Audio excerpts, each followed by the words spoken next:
section 4.4.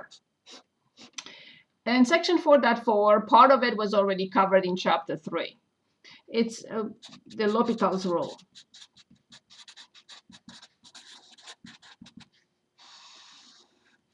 And we know the L'Hopital's rule is applicable only in 2 situations. And in others that can be converted into these. So who knows, maybe I'll have another indeterminate case, but if I can convert it into these 2, any of these 2, then I can still use L'Hopital's rule. So as I promised from a long time ago, we have 7 indeterminate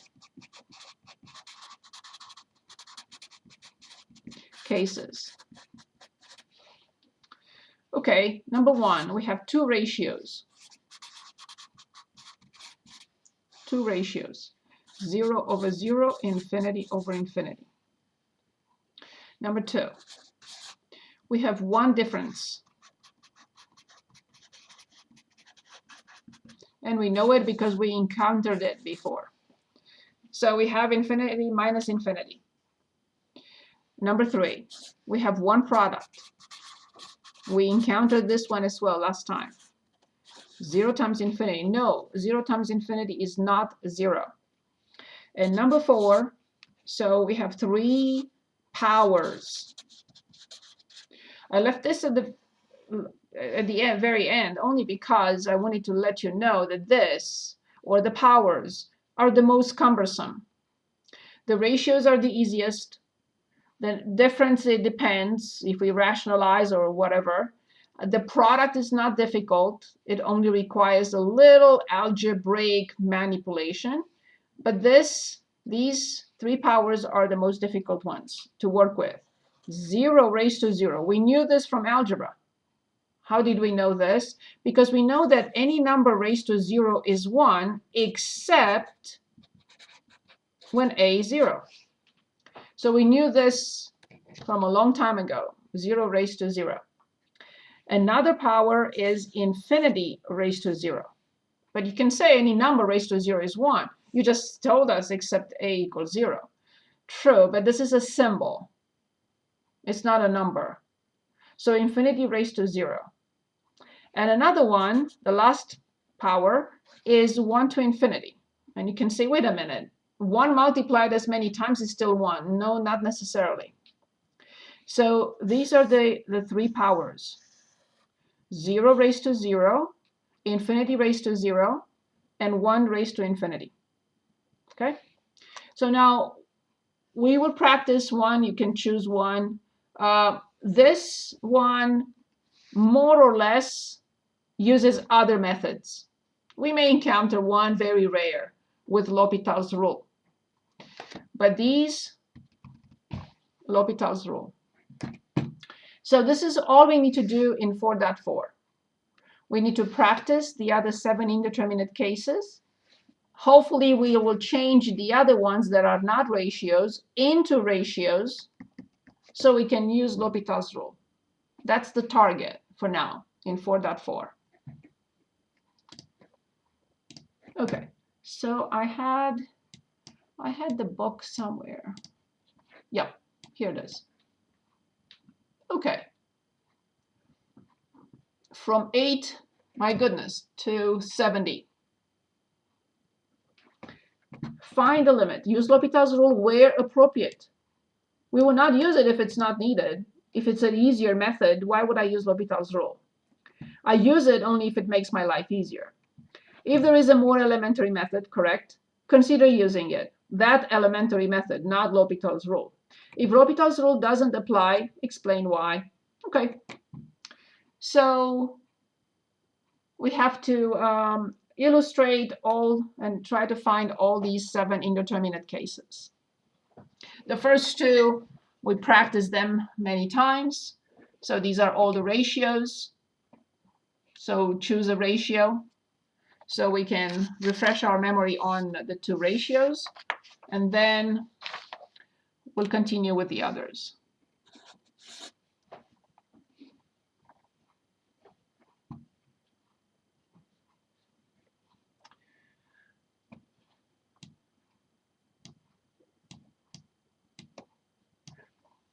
Anyone? Number 12. Number 12, very good. So let's start with number 12. We have limit as x approaches 4 from either side, yes, the square root of x minus 2 over x minus 4. Perfect. So we're asked to find the limit. What is our first step? What do we have to do first?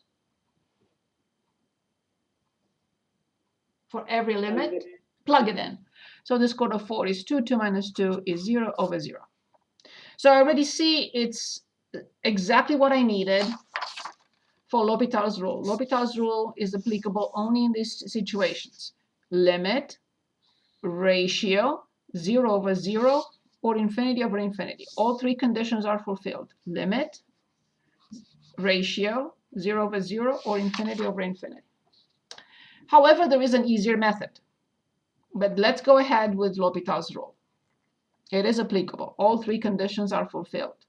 So I will copy limit as x approaches 4 from either side. Can anyone differentiate the top? I will differentiate the denominator.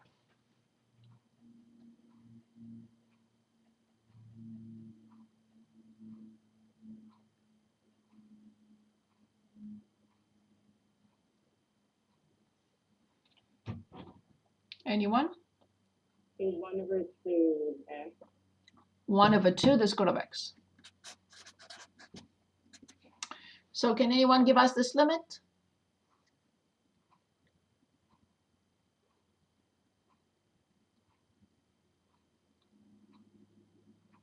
One over 4. That's it. Thank you very much. Done. Moving on. So let's move away from ratios, unless you want to pick another. We had this problem in a previous section. I think it's an error. I don't think it's x cubed, but who knows? Maybe it is. Well, we had the same thing with x squared. Maybe not the same thing. X squared, I have to be able to factor out x minus 1. Why don't we look at this? Because I've been talking about it for a minute. So limit as x approaches 1 from sine x minus 1 over x cubed plus x minus 2. It's not exactly the same problem, so good.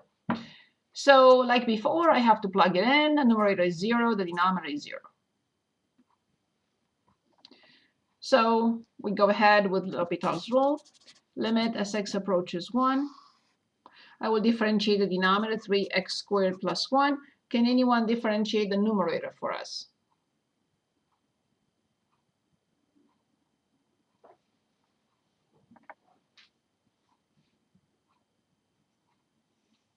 Because x minus 1. Times the inner function prom, but you're right.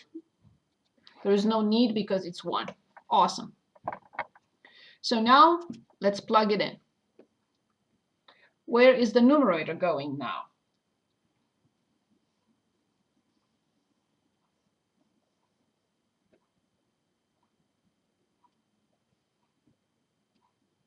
One. Yes, because 1 minus 1 is 0, cosine 0 is 1. And where is the denominator going? 4. Excellent. I don't know. There is no connection here, but we just got the same answer. Nice. Good. Okay, so let's move on to, of course, you can always stop me and choose something. I would like to move on to a product. You can, again, you can stop me and say I want this or I want that. But I'd like to move to a product now. Here it is. I found a product. Oh, I found 43, 44. Okay, let's look at 44. So this is limit as x approaches infinity from the square root of x times e to x, negative x over 2. Of course, negative x over 2. Correct, but perfect. So like before, I know you're going to say plug it in. So let's plug it in and let's identify where this is going.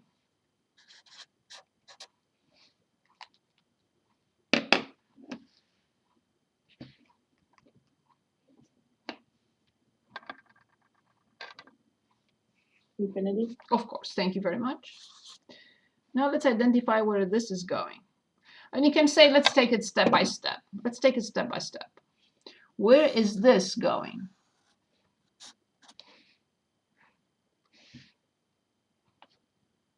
Negative infinity. Very good. Now, where is this going?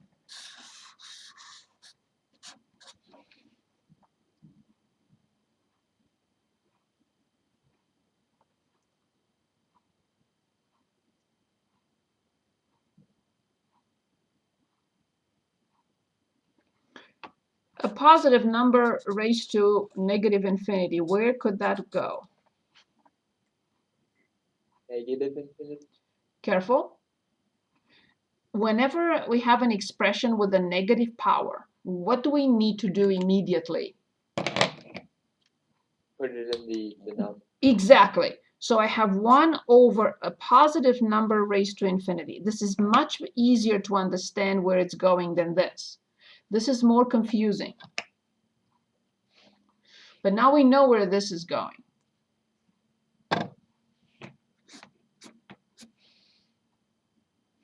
Infinity. Okay, I have 1 pi, and I want to give it to everybody. I want to share with everybody on the planet. And I will be starting in Asia, because the population is big over there. So then when I come to your door, how much will you get from my pi?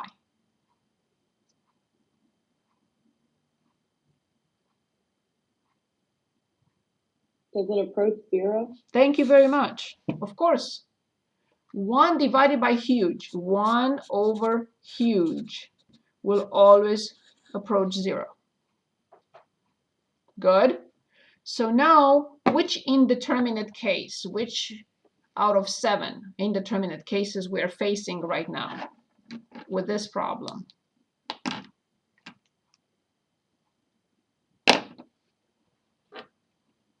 Zero times infinity. Exactly. This is the one.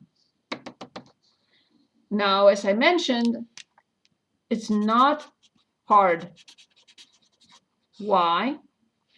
Because I can either bring this to the denominator and leave this alone at the top, or I can bring this to the denominator and this leaves this alone at the top.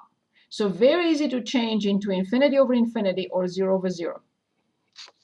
So let's look at the problem and tell me which one will you bring to the denominator. I'm allowed to rewrite the expression and as long as I don't change the problem. So I have limit as x approaches infinity. I can rewrite this as a fraction.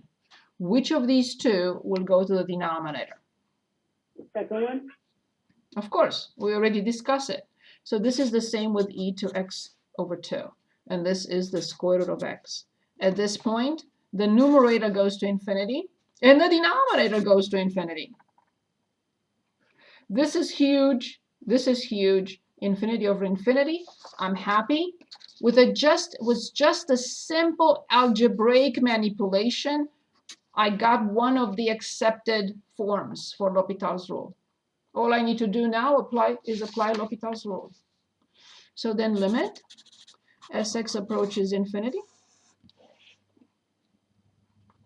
Can anyone differentiate this? You already gave it to me a minute ago. Can anyone differentiate this for us?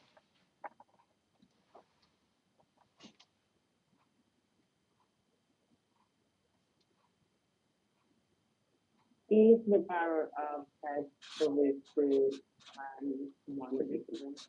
Excellent, times the inner function prime. Remember, I have a 1/2 here and I have a 1/2 here. They can go away. Now, remember, this is over 1. In the numerator, I have 1 over the square root of x. In the denominator, I have e to x over 2 over 1. Now I know how to divide two fractions. I copy the fraction from the top, and I flip the fraction I have in the denominator.